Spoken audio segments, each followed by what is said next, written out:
Chapter 6 का question number 23, जो कि आरबीएससी सप्लीमेंट्री 2022 में, आरबीएससी मेन एग्जाम 2019, 2014 और 2012 इनमें पूछा गया है। तो इंपॉर्टेंट क्वेश्चन है भाई, draw a label diagram of neuron. Neuron का जो है वो आपको एक क्या बनाना है, डायग्राम बनाना है। तो देखो एनसीईआरटी में जो डायग्राम दे रखा है वो इस तरह से दे रखा है। आपको क्या क्या इसमें नेमिंग करनी है, लेबलिंग करनी है।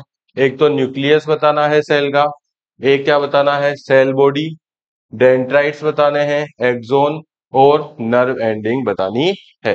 तो ये 5 चीजें आपको इसमें क्या करनी है, लेबल करनी है। तो देखो आप इसका डायग्राम कैसे बनाएंगे।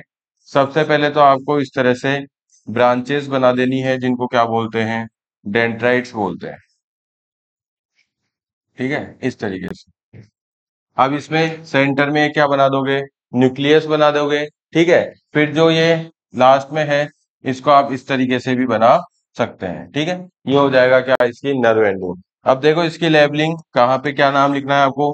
सबसे पहले तो जो सेंटर में है वो क्या हो जाएगा, न्यूक्लियस हो जाएगा। ठीक है, फिर इसके बाद में जो ये वाला पार्ट होता है वो क्या हो जाएगा, सेल बॉडी। ठीक है, सेल बॉडी हो जाएगा। इसके बाद में ये जो पार्ट्स है जो ब्रांचेस की तरह बाहर निकल रहे हैं, इनको क्या बोलते हैं, डेंड्राइट्स।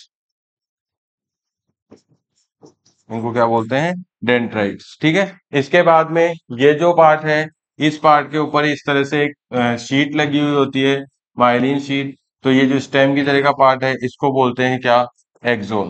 क्या बोलते हैं इसको, एक्सोन। जो क्या होता है इसमें, डेंड्राइट्स क्या करते हैं भाई, जो बाहर एनवायरनमेंट में जो चेंजेस होते हैं उनको डिटेक्ट करते हैं, इलेक्ट्रिकल सिग्नल में चेंज करते हैं, और फिर वो सेल बॉडी से होता हुआ एक्सोन की तरफ बढ़ता है। और ये जो लास्ट पार्ट है इसको बोलते हैं क्या, नर्व एंडिंग। Nerve ending. तो इस तरह से आप इसका न्यूरॉन का जो है वो इजी डायग्राम आराम से बना सकते हैं। ठीक है, और सारे नाम आपको याद रखने हैं, 5 नाम।